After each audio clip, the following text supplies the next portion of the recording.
Hello everyone, मेरा नाम है गरिमा सिंह और हम डिस्कस करने वाले हैं the code of criminal procedure 1973 के अंडर में चैप्टर नंबर 17 जो कि है द चार्ज को हिंदी में हम आरोप भी बोलते हैं। तो ये जो चैप्टर है बेसिकली दो पार्ट में डिवाइडेड है, बट हम यहाँ पर पार्ट ए कवर करेंगे जो कि है फॉर्म ऑफ चार्ज। सेक्शन 211 से स्टार्ट होकर 217 पर ये ख़त्म होता है। तो अगर बात करें चार्ज की आरोप की, उसकी ज़रूरत क्या है? तो अगर कोई भी एक्यूज्ड कोई अपराध करता है तो उसने कौन सा अपराध किया उसको पता होना चाहिए, या फिर जो एक्यूज्ड है अगर उस पर कोई ट्रायल चलना है तो वो किस धारा के अंतर्गत चलना है, वो जो एक्यूज्ड है रह गया है उसको एक्यूज्ड किस धारा के अंतर्गत किस चार्ज में ठहराया गया है। तो ये इसलिए चार्ज की ज़रूरत पड़ती है। अब सेक्शन 211 कहता है कंटेंट ऑफ चार्ज, आरोप की अंतर वस्तु क्या क्या होती हैं। तो इसका फर्स्ट सब सेक्शन है every charge under this code shall state the offence which the accused is charge. तो हर एक चार्ज जो होता है वो ऑफेंस को डिस्क्राइब करना चाहिए। जो हम चार्ज एक्यूज्ड के खिलाफ बनाते हैं उसमें क्लियरली ऑफेंस को स्टेट करना चाहिए। फिर if any specific name the offence में be describe the charge by date name, अगर कोई स्पेसिफिक नेम है उस ऑफेंस का जो एक्यूज ने किया है तो उसको उस नेम के साथ एक्सप्लेन करना चाहिए, बताना चाहिए, मेंशन किया जाएगा उस नेम के साथ। जैसे मान लीजिए एक अक्यूज ने किसी के साथ चीटिंग की है तो ये चीज़ आरोप पत्र में लिखी जाएगी कि एक्यूज्ड ने चीटिंग की है, स्पेसिफिक नेम उसका दिया जाएगा। फिर थर्ड है if no specific name so much must be stated as to give the accuse notice of matter. अब अगर कोई स्पेसिफिक नेम भी नहीं है तो क्या करेंगे, तो एक्यूज्ड को हमें इस तरह से मैटर बताना है कि एक्यूज्ड को क्लियरली समझ आए कि उसको जो आरोप लगाए जा रहे हैं वो कौन कौन से चार्जेस उसके ऊपर बनते हैं। फोर्थ पॉइंट है अ लॉ और section shall be mention in the charge. अगर कोई ऐसा चार्ज जो है वो एक्यूज के ऊपर बन रहा है, वो किसी लॉ में कोई सेक्शन गिवन है, पर्टिकुलरली किसी सेक्शन के अंडर में डिस्क्राइब किया गया है, तो वो सेक्शन या फिर वो लॉ को मेंशन करना पड़ेगा चार्ज बनाते हुए। Fifth point every legal condition to constitute the offence charge was fulfilled in the particular case. अब जो मजिस्ट्रेट है वो आरोप बनाते हुए ये चीज़ क्लियरली वहाँ पे मेंशन करेगा कि जो भी लीगल कंडीशंस हैं चार्ज को फ्रेम करने के लिए वो सब फुलफिल कर दी गई है। मतलब अगर कोई एक्यूज जो है वो किसी चार्ज के एक्सेप्शन में आता है, एक्सेप्शन उसके ऊपर नहीं लगते, तो वो चीज़ मजिस्ट्रेट मेंशन कर देगा कि ये इस सेक्शन के ये सब एक्सेप्शंस में नहीं आता। अगर उसका ऑफेंस जो है किसी प्रोवाइजो में आता है तो वहाँ पे प्रोवाइजो मेंशन कर देगा कि जो ये चार्ज है ये इस सेक्शन के प्रोवाइजो में आता है, तो क्लियरली मेंशन कर देगा कि हर लीगल कंडीशन को फुलफिल कर दिया गया है। सिक्स पार्ट है the charge shall be written in the language of code. ये बहुत इंपॉर्टेंट है, जो भी चार्ज लिखा जाएगा वो कोर्ट की लैंग्वेज में ही लिखा जाएगा और किसी लैंग्वेज में नहीं लिखा जाएगा। Then seventh if the accuse previously convicted, अगर कोई ऐसा एक्यूज है जिसको पहले से ही पूर्व दोष सिद्धि हो चुकी है, प्रीवियसली कन्विक्ट हो गया है, तो उस चीज़ को दोबारा से जब आरोप बनाए जा रहे हैं उसमें उसको मेंशन किया जाएगा जिससे कि जो उसकी पनिशमेंट है वो इन्हेंस किया जाए। अब जो प्रीवियस कन्विक्शन था उसका डेट प्लेस सब चीज़ मेंशन की जाएगी अब आरोप पत्र बनाते हुए। और अगर कहीं ऐसा ओमिट हो जाता है कुछ स्टेटमेंट तो कोर्ट उसको बाद में ऐड कर सकती है। तो ये कुछ पॉइंट्स हैं जो कि कंटेंट ऑफ चार्ज में इंक्लूड हैं।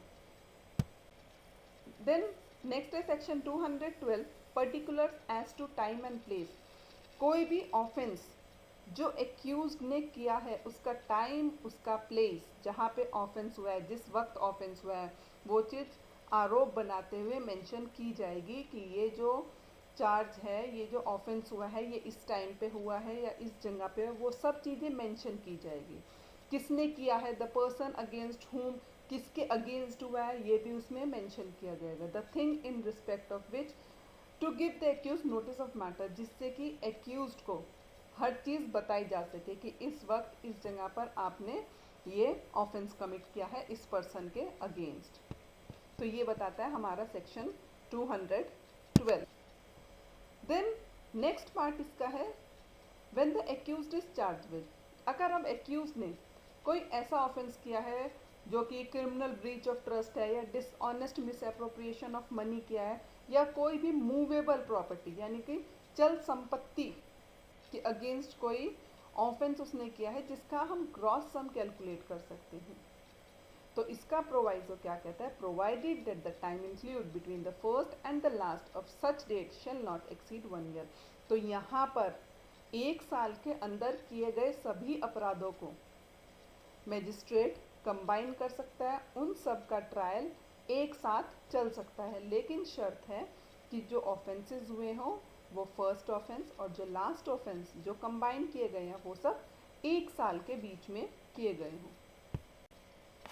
Then next section 213, when manner of committing offence must be stated। तो अब अपराध किए जाने की रीति कथित की जानी चाहिए। जो अपराध है जो एक्यूज ने किया है, अगर वो सेक्शन 211 या 212 में भी एक्यूज को नहीं समझ आ रहा है कि उसने क्या किया है, तो यहाँ पर उसके जो पर्टिकुलर्स होंगे वो बहुत क्लियरली मेंशन किए जाएंगे आरोप पत्र बनाते हुए, जिससे कि एक्यूज्ड को एक सफिशिएंट क्वांटिटी में पता लग जाए कि उसने कौन सा ऑफेंस किया है, किस पर्पस के लिए उसको एक्यूज ठहराया गया है। Then next section 214, word in charge taken in sense of law under which offence is punishable. तो आरोप के दोषों का वह अर्थ लिया जाएगा जो उनके उस विधि में है जिसके अधीन यह अपराध दंडनीय है। इसका मतलब जो चार्ज बन रहे हैं ऑफेंस को इस तरह से डिस्क्राइब किया जाएगा कि उसका जो सेंस है वो रिस्पेक्टिवली लॉ के अंडर में, जिस लॉ के अंडर में पनिशेबल है उसको क्लियर सेंस में डिस्क्राइब किया जा सके, ये बताता है हमारा सेक्शन 214। तो अगर बात करें चार्ज की आरोप की, उसकी ज़रूरत क्या है, तो अगर कोई भी एक्यूज्ड कोई अपराध करता है तो उसने कौन सा अपराध किया उसको पता होना चाहिए, या फिर जो एक्यूज्ड है अगर उस पर कोई ट्रायल चलना है तो वो किस धारा के अंतर्गत चलना है, वो जो एक्यूज्ड ठहराया गया है उसको एक्यूज्ड किस धारा के अंतर्गत किस चार्ज में ठहराया गया है, तो ये इसलिए चार्ज की ज़रूरत पड़ती है। अब सेक्शन 211 कहता है कंटेंट ऑफ चार्ज, आरोप की अंतर वस्तु क्या क्या होती हैं। तो इसका फर्स्ट सबसेक्शन है every charge under this code shall state the offence which the accused is charge. तो हर एक चार्ज जो होता है वो इस सेक्शन के अंदर बहुत अच्छे एग्जाम्पल गिवन है, वो एग्जाम्पल से समझते हैं।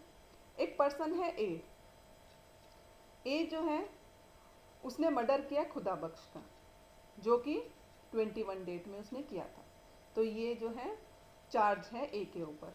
लेकिन अब हुआ क्या, जब in fact the murdered person name was Haider Bakhsh, अब जो चार्ज ए के ऊपर चल रहा है वो किसका चल रहा था, खुदा बख्श का, और डेट क्या थी 21 तारीख। ए ने 21 तारीख को खुदा बख्श की हत्या की थी, लेकिन जो असल में उसने हत्या की थी वो हैदर बख्श की थी 20 तारीख में, लेकिन चार्ज क्या बन रहा है कि खुदा बख्श की थी 21 तारीख में।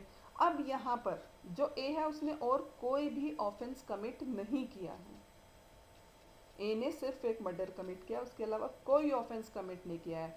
तो यहाँ पर जो एरर हुआ है कि हैदर बख्श की जगह खुदा बख्श नाम आ गया, ये 20 डेट की जगह 21 डेट आ गई है, उसका कोई भी इफ़ेक्ट ट्रायल पे, जजमेंट पे बिल्कुल भी नहीं पड़ेगा, क्योंकि ए ने एक ही मर्डर किया है, तो नेम चेंज और डेट चेंज होने से कोई एरर का इफेक्ट नहीं पड़ेगा। द कोर्ट में infer that these fact that A was not misled, A misled नहीं हुआ है, and the error in the charge was immaterial. और अभी हमने क्या पढ़ा है पीछे सेक्शन में कि जब तक एक्यूज जो है वो मिसलेड ना हो जाए या जस्टिस ऑफ फेलियर ना हो, तब तक किसी भी एरर, किसी भी ओमिशन का कोई इफेक्ट जजमेंट पे नहीं पड़ेगा। एक इलिस्ट्रेशन और देखते हैं इसमें, इलिस्ट्रेशन सेकंड। अब इफेक्ट ऑफ एरर कहाँ पड़ेगा देखें। A was charge with murder of Haider Bakhsh on 28 January. A के ऊपर चार्ज है कि ए ने मर्डर किया हैदर बख्श का 20 तारीख को। खुदा बख्श, अब उसने खुदा बख्श का भी मर्डर किया है 21 तारीख को। ए के ऊपर चार्ज है कि ए ने 20 तारीख को तो हैदर बख्श को मार दिया और 21 तारीख को 21 को खुदा बख्श को मार दिया। When accused for the murder of Haider Bakhsh, he was tried for the murder of खुदा बख्श। अब जब चार्ज चल रहा था जो उसने 20 तारीख में मर्डर किया था हैदर बख्श का, लेकिन उसका चार्ज हैदर बख्श का चल रहा था ट्रायल के टाइम, लेकिन वो ट्राइड किसके लिए हो रहा था? खुदा बख्श के मर्डर के लिए। और जो विटनेस आए थे, the witness present in his defence were witnesses in the case of Haider Bakhsh, और वो जो डिफेंस जो विटनेसेस थे वो भी हैदर बख्श के आ गए, और ट्रायल चल रहा था खुदा बख्श का, और विटनेस आ गए हैदर बख्श के। तो यहाँ पर ए जो है वो मिसलेड हो गया है, तो यहाँ पर इफेक्ट ऑफ एरर मटीरियल है, यहाँ पर इफेक्ट ऑफ एरर पड़ेगा। देन नेक्स्ट है सेक्शन 216, कोर्ट में अल्टर चार्ज। अब जो कोर्ट है वो किसी भी वक्त at any time before the judgment is pronounce charge को अल्टर कर सकता है। ये बहुत इंपॉर्टेंट लाइन है, ये प्री में भी पूछी जाती है कि कोर्ट जो है क्या वो चार्ज को अल्टर कर सकता है, और कर सकता है तो कब। तो आपको ध्यान रखना है at any time before judgment is pronounce. इसका सेक्शन, इसका सब सेक्शन आपको अच्छे से याद रखना है। फिर कह रहा है एवरी सच अल्टरेशन और addition shall be read and explain to the accuse. हर जो ऐड किया गया है या ऑल्टर किया गया है चार्ज, वो एक्यूज को पढ़ के सुनाया जाएगा। और अगर कोई ऐसा अल्टरेशन या एडिशन हुआ है जिससे कि मजिस्ट्रेट जो है उसको लगता है कि जो एक्यूज्ड हैं या फिर जो प्रोसिक्यूशन पक्ष है वहाँ पर उनके साथ प्रिजुडाइज हो जाएगा, तो कोर्ट अपनी मर्जी से जो ओरिजिनल चार्जेस चल रहे थे उसका ट्रायल रन कर सकता है यहाँ पर बिना अल्ट्रेशन, बिना एडिशन किए, अगर उसको लगता है प्रिजुडाइज होगा एक्यूज्ड के साथ या फिर प्रोसिक्यूशन पक्ष के साथ। फोर्थ पॉइंट कह रहा है इन इफ द अल्ट्रेशन और एडिशन, अगर अल्ट्रेशन या एडिशन किया जाता है तो यहाँ पे कोर्ट न्यू ट्रायल के लिए दोबारा से ऑर्डर कर सकता है। देन फिफ्थ है if the offence stated in the altered और एडेड, अगर कोई ऑफेंस है उसको ऑल्टर कर दिया या एडेड कर दिया। अब जो ऑल्ट्रेशन या एडेड था जिस चार्ज में किया गया उस चार्ज के लिए प्रीवियस सेंशन की ज़रूरत होती है। तो फिफ्थ पार्ट क्या कह रहा है कि अब यहाँ पर दोबारा से जो ऑल्टर चार्ज किए गए हैं, जो ऐड किए गए हैं, उसमें प्रीवियस सेंशन की ज़रूरत नहीं पड़ेगी।